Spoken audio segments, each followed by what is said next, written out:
What's going on, everybody? This is Sean of Raw Select Music, and today I'm going to start a new segment on this channel called Record Rundown. Over the past few months, I've been reconsidering the way that I talk about albums on this channel, and over time I started to realize that rather than calling these kinds of videos reviews, they're technically more recommendations, largely because I'm not being hypercritical on a lot of the records that I talk about. If I am doing a video on an album, odds are I am actually recommending that you check it out. Moreover, rather than taking a video to talk about one album in particular, which I will probably still do at some point, but these days I think it makes more sense to try to stack these videos a little bit more, squeeze as many different albums and recommendations into one video, so that way you get a wider swath of opinions and albums, all the different stuff that I'm getting into, and I can also talk about a lot of the records that I want people to check out, but that I don't feel it's necessary that I do a full video on. So I have a bunch of releases from late 2018, late 2019 that I've been wanting to get to but just never got a chance to. And today I hope that I can start up a new segment where I share my thoughts and opinions on a bunch of records that I think are worth checking out, and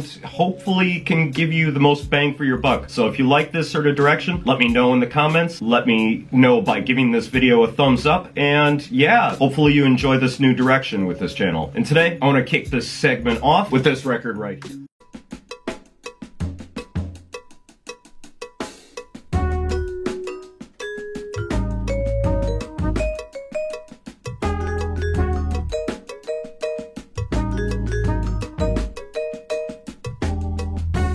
Up, we have a record that I picked up at the end of 2019. This is the Juka Escala Soul Trio record, which is the sequel to his 2017 album. Going into this record, I wasn't immediately sure that I wanted to pick it up. I liked his 2017 Soul Trio album well enough, but I ultimately felt like it was too much of a pleasant background record for me to give it a full-on listen. But also at the same time, I did like his sound. I thought that trumpeter Juka Escala and his Soul Trio did a fantastic job of recreating that classic soul jazz sound, and there are still enough interesting melodies and solid tracks to make it a worthwhile listen. This record, actually, I kind of feel like addresses all of the little complaints that I had with it. Some of the arrangements are a little bit more experimental. They're playing around with a few different time signatures. The playing feels that much more assured and that much more confident. Some of the grooves are stronger, and just some of the melodies are a lot more memorable. There's some really cool explorations into like funk, soul, jazz, as well as bossa nova and a few other genres, and I really like what they're doing on this record. I still feel like there's something about this album that keeps it at arm's length, but then overall there really isn't a weak track on here. Again, I think this comes down to a taste thing where it doesn't quite hold my attention as much as some other soul jazz releases, but if you're just looking for some really good retro style soul jazz, you really can't go wrong with this record, and highly recommend it if you haven't picked this one up.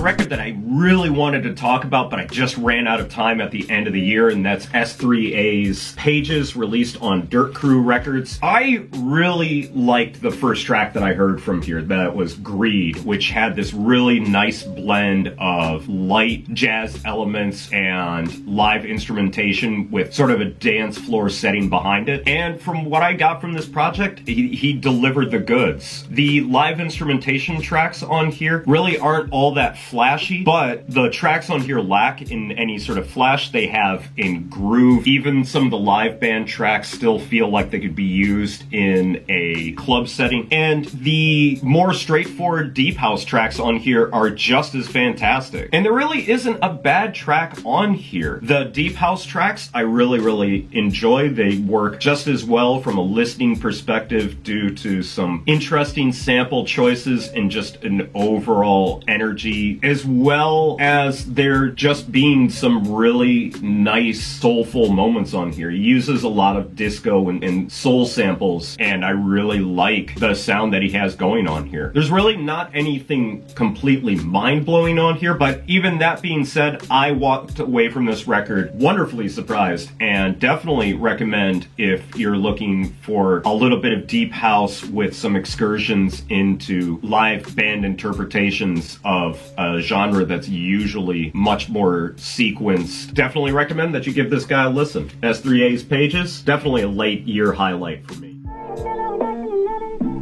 I still love you.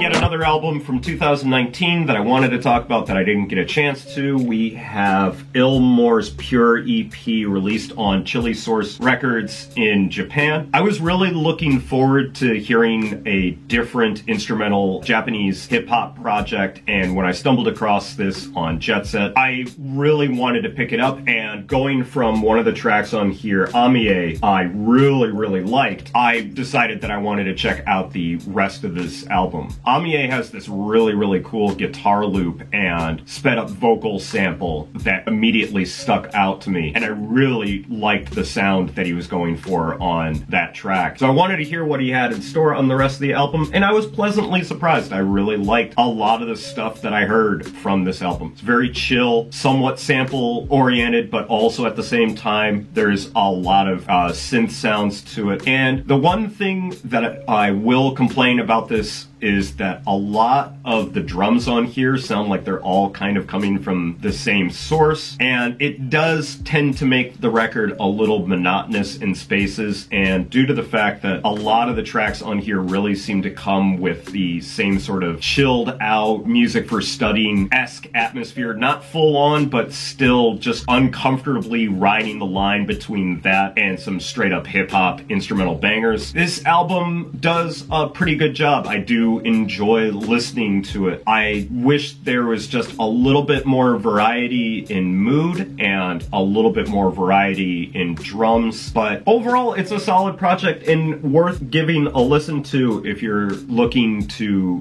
get some more variety in your laid-back instrumental hip-hop tracks, as well as getting into the world of Japanese beat makers. Definitely give this guy a listen if you haven't checked it out.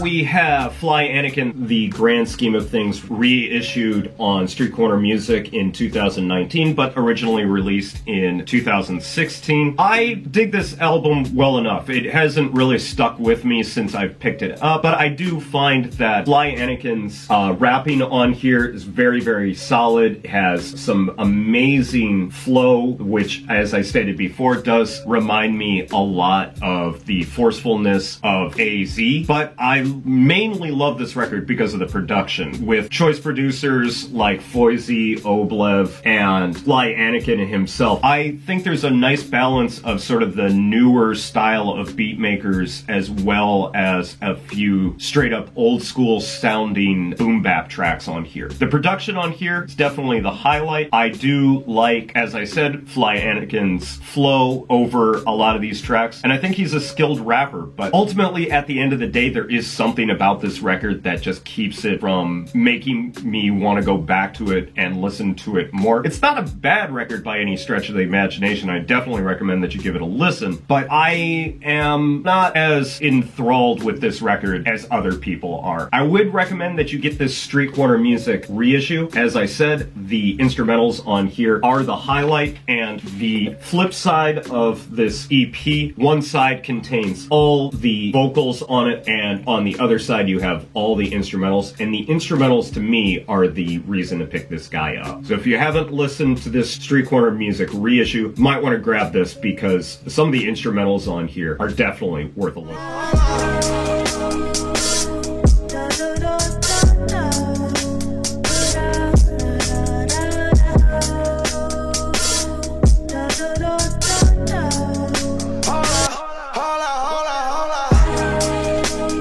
This is Kayla Maestro's Lab Sounds released on Street Corner Music, and if you've watched my top 10 favorite records of 2019, which you can go check out here, you'll already know that I put this on one of my favorite records of the year. I believe it ended up at my number 8. And that's because of Kayla Maestro's production chops on here. Everything has that nice mix of grit and cleanliness. There's a real attention to detail in his production. You get some really nice sample sounds, some really deep bass on here, and just some really nice sounding drums throughout, whether they have more of a boom bap sort of sound to them, a little bit more of a trap influence sound to them, more of a straight up just drum loop chops on here. Kayla Maestro shows off a versatility that I haven't heard in a lot of beat makers. It kind of shows that he can do a little bit of anything. He shows off a mellow side, he shows off a harder side, shows off a creative side. He even shows off that when it comes to pop hooks, he's no slouch at all. And all the tracks on here are really, really cool. There isn't a dud on this record. I would say that I wish a couple of the tracks were a little bit longer, but I mean, at the end of the day, I still really enjoy listening to this record. I really enjoy playing it out, and definitely recommend that if you haven't given this guy a listen yet, pick it up, because this was easily one of the best instrumental hip-hop projects of 2019.